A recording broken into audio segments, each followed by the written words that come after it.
Good morning मेरे प्यारे बच्चों। जैसा कि पहले मैंने बहुत सारे एपिसोड्स तैयार किए, आप लोगों से बहुत सारा प्यार मिला। इसी से प्रेरित होकर के मैंने और भी अच्छे अच्छे कदम उठाए हैं, जिसमें मैंने एक और भी वीडियो बनाया है आरएनए पॉलीमरेज का। आरएनए पॉलीमरेज जो एक तरह का एंजाइम होता है जो ट्रांसक्रिप्शंस में भाग लेता है, जो डीएनए से आरएनए का जो ट्रांसक्रिप्शंस होता है उसमें भाग लेता है। तो हम देखते हैं कि इसमें क्या है या ये कैसे काम करता है या इसका स्ट्रक्चर क्या है।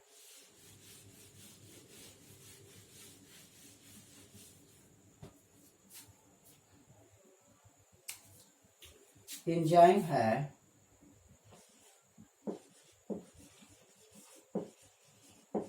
RNA polymerase.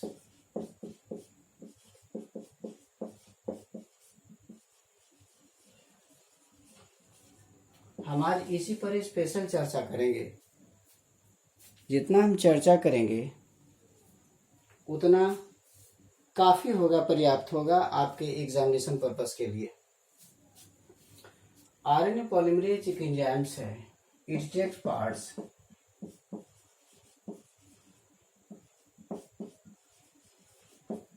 इन ट्रांसक्रिप्शन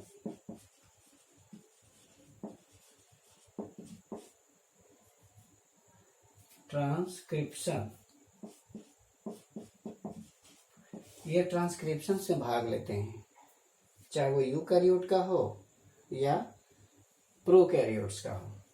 तो दोनों के केस में आरएनए पॉलीमरेज ट्रांसक्रिप्शन से भाग लेते हैं, जो डीएनए से आरएनए में कन्वर्ट होता है, ट्रांसक्रिप्शन से। तो इसमें हम also it is also called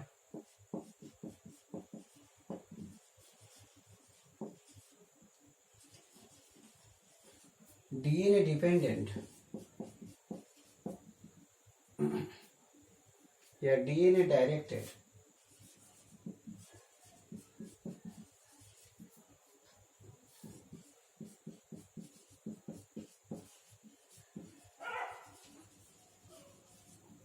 इसे हम डीएनए डायरेक्टेड आरएनए पॉलीमरेज कहा जाता है, क्योंकि डीएनए के एक स्ट्रैंड को टेम्पलेट बना करके उसका ट्रांसक्रिप्शन किया जाता है, उसका कोडिंग किया जाता है। तो कोडिंग करने में यही भाग लेता है। डीएनए में तो कोड होता नहीं है, सिंपली बेस पेयर्स होते हैं। लेकिन कोडिंग करके आरएनए पॉलीमरेज क्या करता है कि उसको कोडिंग कर देता है और कोडिंग करके एमआरएनए में डाल देता है या आरएनए में डाल देता है। इसके एक्टिवनेस के लिए it also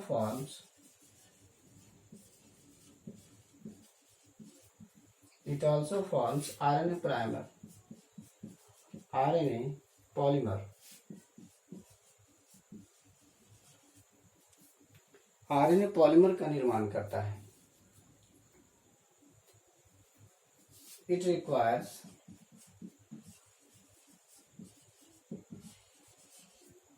ये क्या क्या इसकी जो रिक्वायरमेंट है, क्या क्या जब डीएनए से आरएनए में कन्वर्ट होगा तो इसको क्या क्या मटेरियल चाहिए। तो इसके लिए जरूरी हो जाता है कि हम जो देंगे इसका requirements. It requires ATP, GTP, CTP and UTP. ये चारों के चारों जो ट्राइफॉस्फेट है, adenosine, guanine, cytosine and uracil, ये चारों जरूरी है, ये नीड्स है। ये कच्चा माल है, रॉ मटेरियल है, लेकिन इसके अलावा इनऑर्गेनिक सब्सटेंसेस भी रहते हैं। Besides it also contains plus Mg and zinc 2+। ये दोनों की भी रिक्वायरमेंट होती है। इसे हम कोफैक्टर्स कहते हैं। कोफैक्टर्स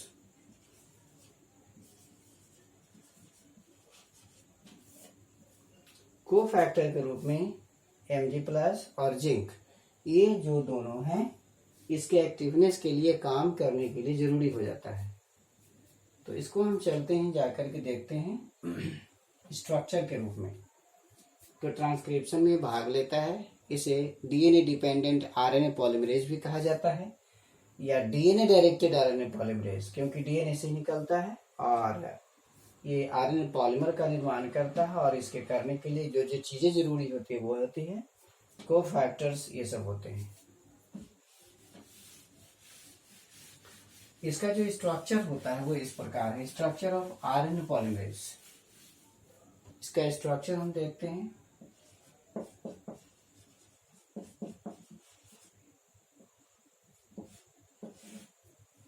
स्ट्रक्चर है the structure of RNA polymerase.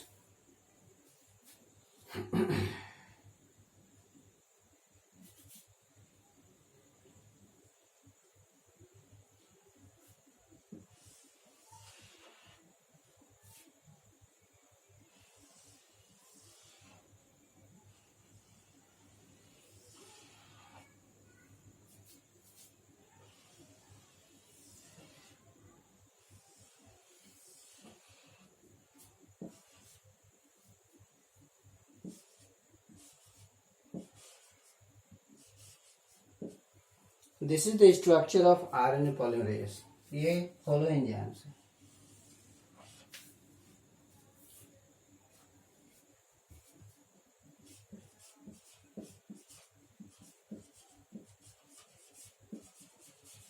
It is called holoenzymes.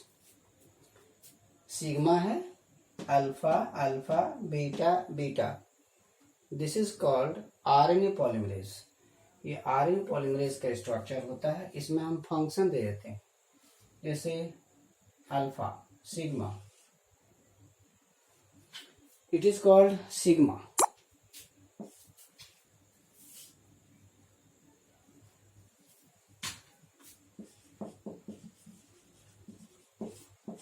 Sigma का क्या फंक्शंस होता है?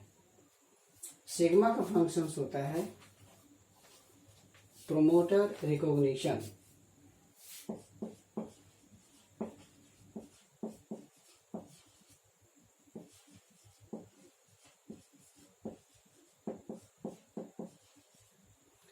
हम जानते हैं कि जो ट्रांसक्रिप्शन यूनिट होते हैं वो ट्रांसक्रिप्शन यूनिट के शुरू में प्रोमोटर पाया जाता है।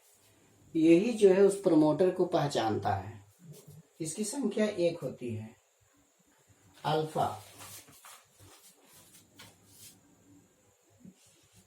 Alpha is equal to number 2 होता है। इसकी 2 संख्या होती है, नंबर 1 और नंबर 2। चेन इनिशिएशन इसका वर्क है।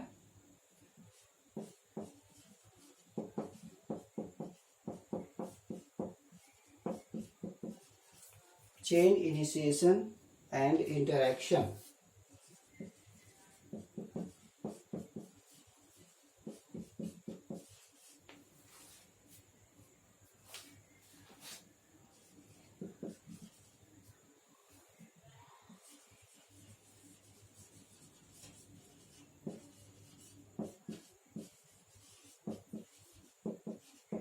विथ रेगुलेटरी प्रोटीन बीटा, इसकी एक संख्या में होता है chain initiation and elongation. Chain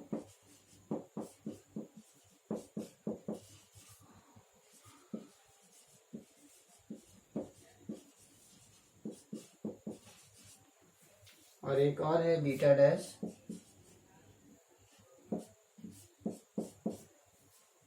DNA binding है।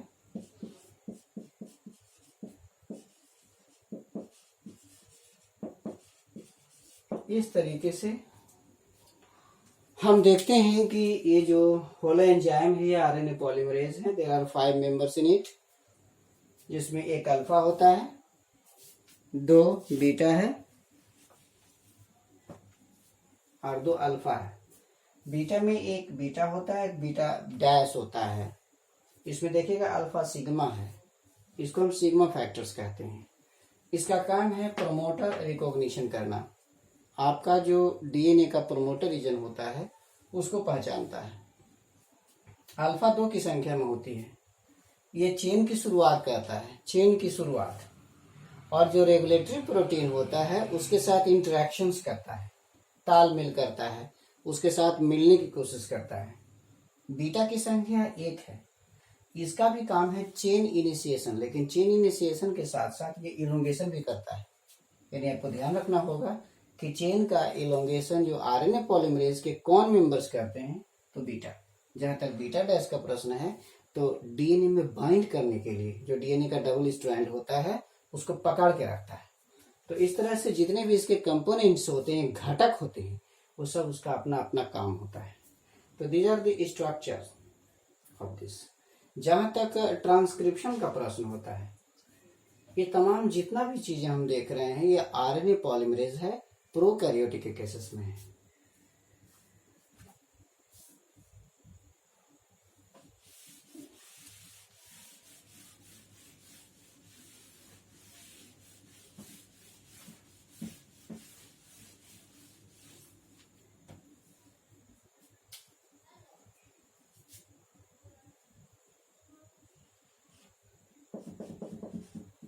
In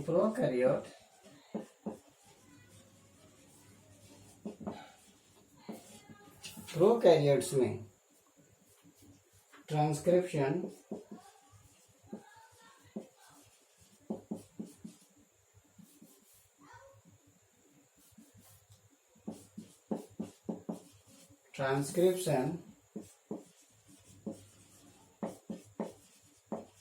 takes place in cytoplasm. एवा पिक्चर, ऊपर जो पिक्चर हमने बताया होलो एंजाइम्स का, वो प्रोकैरियोट्स का था। The polymerase contains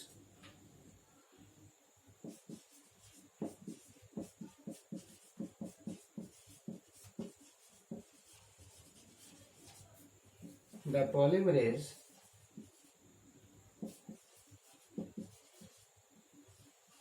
contains alpha, beta, beta dash, sigma. The RNA polymerase contains alpha, beta, beta dash and sigma is of prokaryotes.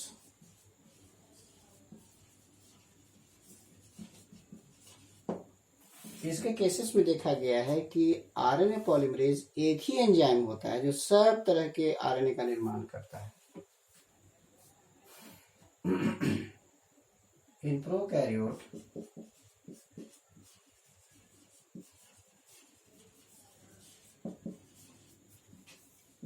RNA polymerase is only one.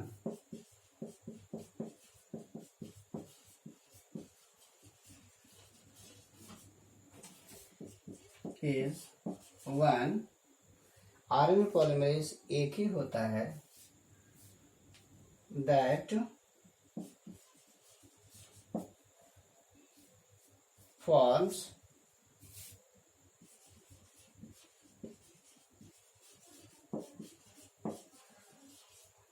all types of RNA such as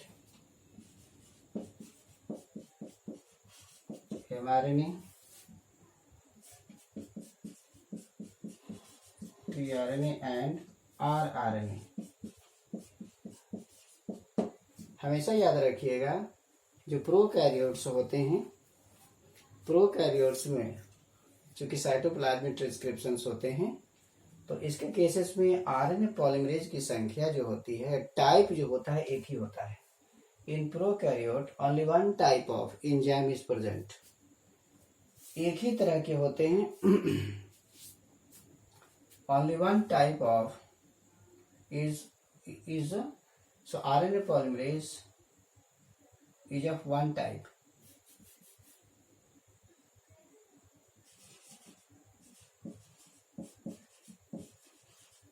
एक ही तरह के होते हैं, one type के होते हैं।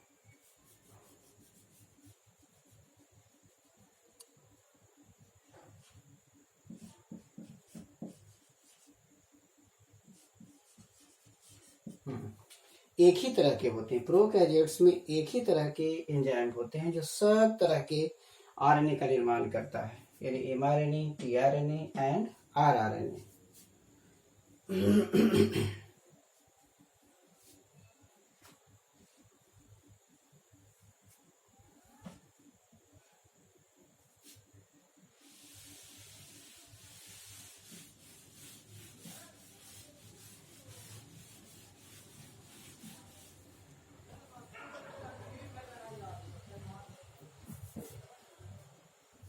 Prokaryotes, इन prokaryote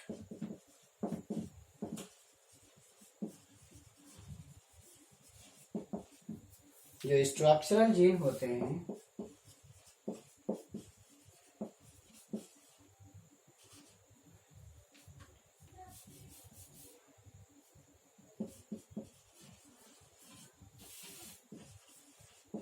in prokaryote, the structural gene, prokaryote में पॉलीसिस्ट्रोनिक होता है। Structural gene is polycistronic. Polycistronic का मतलब होता है एक ही बार में ढेर सारे प्रोटीन का निर्माण करना। इन prokaryote the structural gene is पॉलीसिस्टोनिक and continuous होता है, कहीं ब्रेक नहीं होता है। And continuous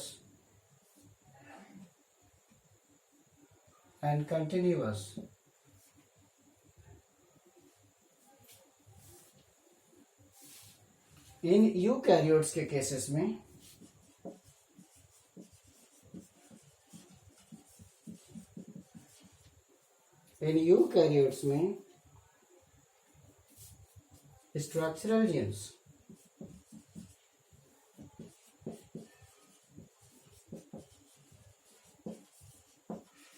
structural genes monocistronic होता है।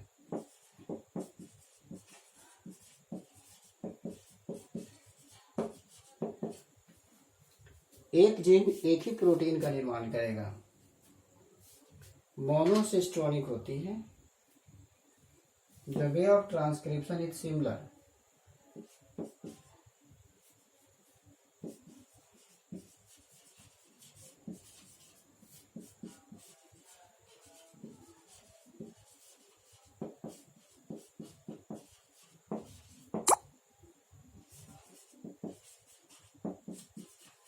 Similar, like the way of transcription is similar like prokaryote.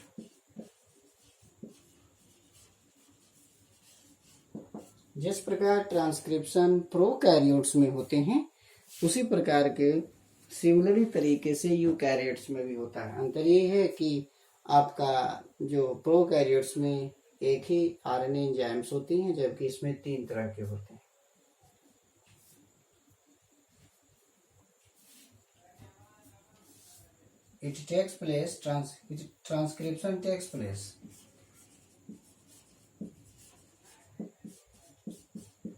Transcription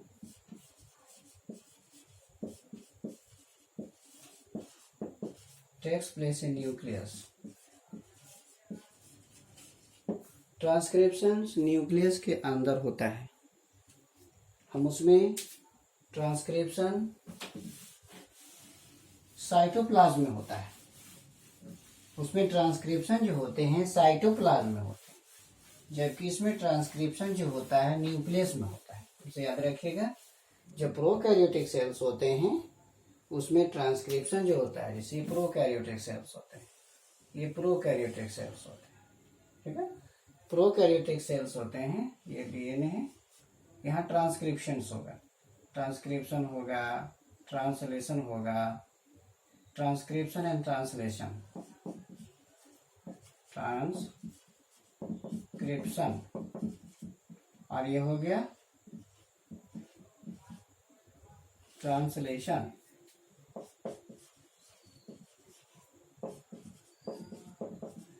और ये हो गया साइटोप्लाज्म। ये डीएनए है अब ये साइटोप्लाज्म,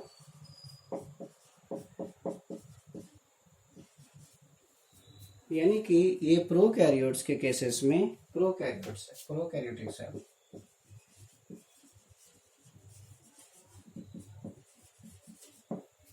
प्रोकैरियोटिक सेल्स में क्या होता है कि साइटोप्लाज्म में ट्रांसक्रिप्शन और ट्रांसलेशन होते हैं, जबकि यूकैरियोट्स के केसेस में ये सेल हो गया, अंदर न्यूक्लियस हो गया, ये न्यूक्लियस के अंदर होते हैं, इट इज कॉल्ड न्यूक्लियस।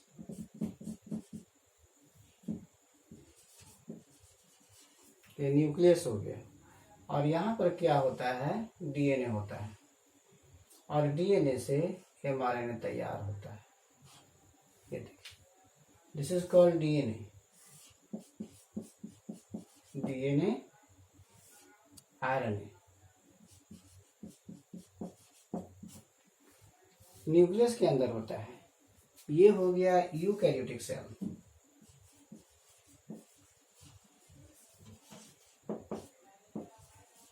दोनों में अंतर हमने स्पष्ट कर दिया है कि जो लड़के कमजोर होंगे, जिनको पता नहीं होगा, वो उसको दो करके समझ जाएंगे।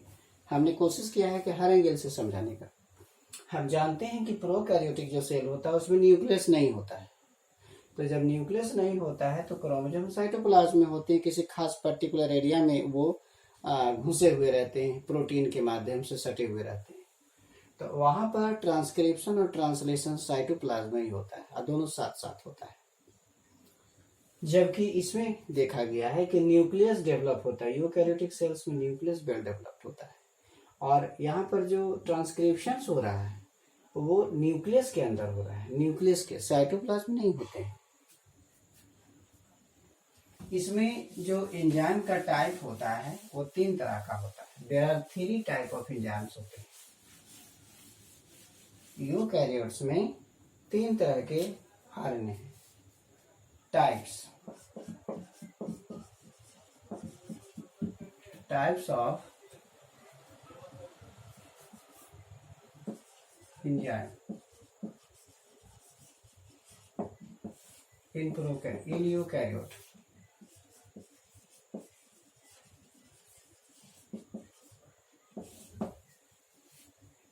इसका लोकेशन क्या है, फंक्शन,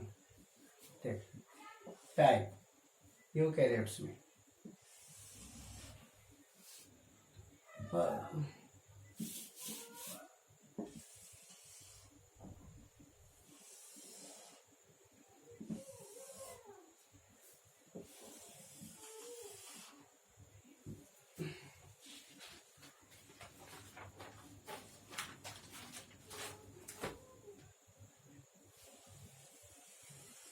तो देख लीजिएगा, ये हो गया टाइप्स,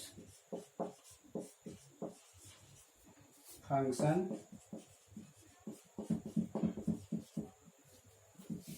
लोकेशन। बहुत सारा सवाल इससे आता है, इसलिए इसको ध्यान दीजिएगा। RNA polymerase, RNA polymerase first है, आरएनए पॉलीमरेज फर्स्ट।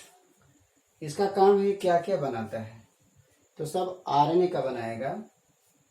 28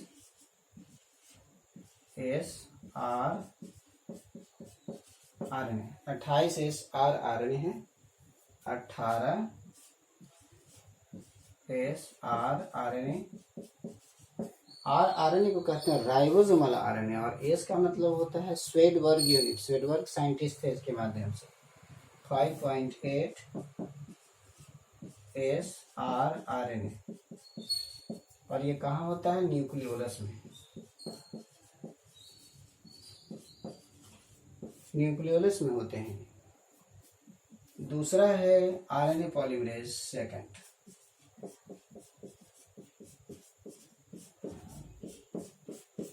ये आरएनए पॉलीमरेज सेकंड जो होती है एमआरएनए का निर्माण करता है, एमआरएनए।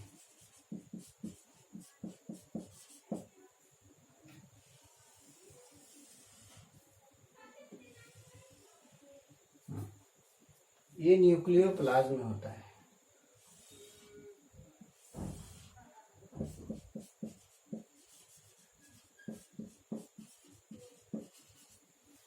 न्यूक्लियोप्लाज्म है। एक लास्ट है आरएनए पॉलीमरेज थर्ड।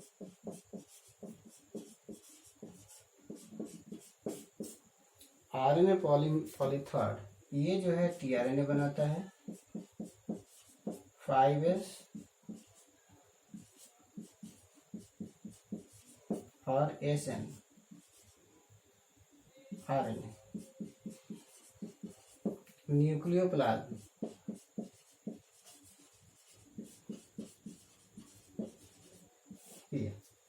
इस तरह से हमने देखा कि ये 3 तरह के इसमें एंजाइम्स होते हैं।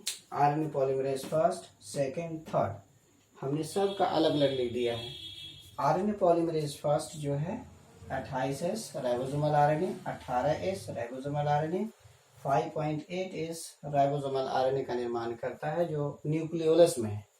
यानी कि न्यूक्लियस के अंदर जो न्यूक्लियोलस होता है उसे कहते हैं, इसके हिंदी में केंद्रिका कहते हैं। केंद्र के अंदर केंद्रिका, उसमें ये आरएनए पॉलीमरेज सेकंड से एमआरएनए तैयार किया जाता है, जो न्यूक्लियोप्लाज्म में होता है। न्यूक्लियस के अंतर्गत जो जूस पाया जाता है उसको न्यूक्लियोप्लाज्म कहते हैं। आरएनए पॉलीमरेज थर्ड, इससे टीआरएनए का फॉर्मेशन होता है, 5S आरएनए का फॉर्मेशन होता है, सब यूनिट है, और SN स्मॉल न्यूक्लियर आरएनए का फॉर्मेशन, ये भी न्यूक्लियोप्लाज्म में ही होता है। तो इस तरह हम देखते हैं आरएनए पॉलीमरेज में प्रोकैरियोट्स और यूकैरियोट्स में क्या डिफरेंसेस थे। तो प्रोकैरियोट्स में हमने देखा कि आरएनए पॉलीमरेज जो होती है वो सिंगल होता है, वो सब काम करता है, हर तरह के आरएनए का निर्माण करता है, चाहे वो टीआरएनए हो, एमआरएनए हो या आरआरएनए राइबोसोमल आरएनए, सब एक ही जो है वो बनाता है। जबकि यूकैरियोट्स के केसेस में इसमें ज़्यादा डेवलपमेंट है, 3 तरह के पॉलीमरेज होते हैं आरएनए का, और सबका अलग अलग वर्क है, अलग अलग पोजीशंस होता है। माइटोकॉन्ड्रिया में भी सिंगल ही होते हैं। In the case of mitochondria single RNA, जिस तरह हमने देखा किया कहा कि प्रोकैरियोट्स जो होते हैं उसमें प्रोकैरियोट्स में एक ही होते हैं, इसी तरह से माइटोकॉन्ड्रिया के केसेस में भी एक ही होते हैं। In mitochondria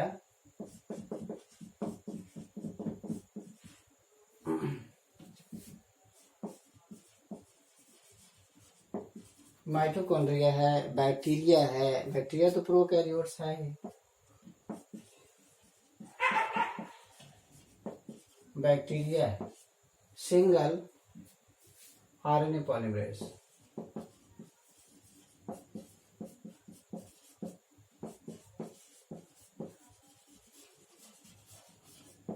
single RNA polymerase होते हैं।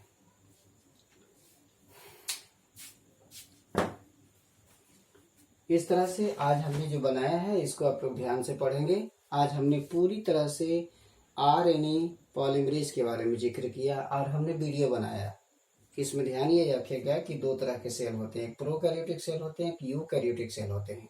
जो प्रोकैरियोटिक सेल्स होते हैं उसमें एक ही होता है, जबकि यूकैरियोटिक सेल्स में 3 होते हैं, आरएनए पॉलीमरेज फर्स्ट, सेकेंड और थर्ड, तीनों का अलग अलग वर्क है। हम देखते हैं कि प्रोकैरियोटिक सेल्स में एक ही होते हैं और एक ही सब काम करते हैं, चाहे वो टीआरएनए बनाना हो, आरआरएनए बनाना हो या एमआरएनए बनाना हो, तीनों के तीनों काम एक ही आरएनए पॉलीमरेज की जिम्मे रहता है, इसलिए उसकी रिस्पॉन्सिबिलिटी बहुत ज़्यादा होती है। दूसरा, ट्रांसक्रिप्शन का जहाँ तक प्रश्न है वो तो साइटोप्लाज्म में होता है। साइटोप्लाज्म में ही ट्रांसक्रिप्शन, न्यूक्लियस तो होता नहीं है। प्रोकैरियोट्स नो न्यूक्लियस, नो केंद्रक होता ही नहीं। जबकि हमने यूकैरियोट्स में देखा कि जो हमारा एडवांस सेल है यूकैरियोटिक सेल्स है, यूकैरियोटिक में ट्रू सेल्स है, न्यूक्लियस उसमें प्रेजेंट है, तो सब काम न्यूक्लियस के अंदर होता है। कंप्लीटली ट्रांसक्रिप्शन न्यूक्लियस के अंदर होता है, केंद्रक के अंदर होता है। डीएनए भी रहता है और वहां पर 3 पॉलीमरेज एंजाइम्स होते हैं, फर्स्ट, सेकंड और थर्ड। सबका अलग अलग काम है जो हमने इसमें लिख दिया है, बता दिया है। माइटोकॉन्ड्रिया में भी एक ही होते हैं, सिंगल आरएनए पॉलीमरेज, जहां उसका आपका ट्रांसक्रिप्शन होगा, ट्रांसक्रिप्शन सिंगल आरएनए पॉलीमरेज से होगा। तो इस तरह से हमने आपके लिए आरएनए पॉलीमरेज से स्पेशल बनाया है ये वीडियो। इसे देखेंगे और इसे समझेंगे और इसको सब्सक्राइब करिएगा और इससे फ़ायदा उठाने की कोशिश करिएगा और कमेंट जरूर लिखिएगा। कमेंट लिखना नहीं भूलिएगा और कोशिश करिए कि हमने आप लोगों के लिए बहुत बड़ा तोहफा दिया है। ये पूरी तरह से आपके नोट्स के काबिल है, नॉलेज के काबिल है, समझ गए। इसलिए इसे अपने ध्यान में रखेंगे और इसको पढ़ेंगे। Thank you.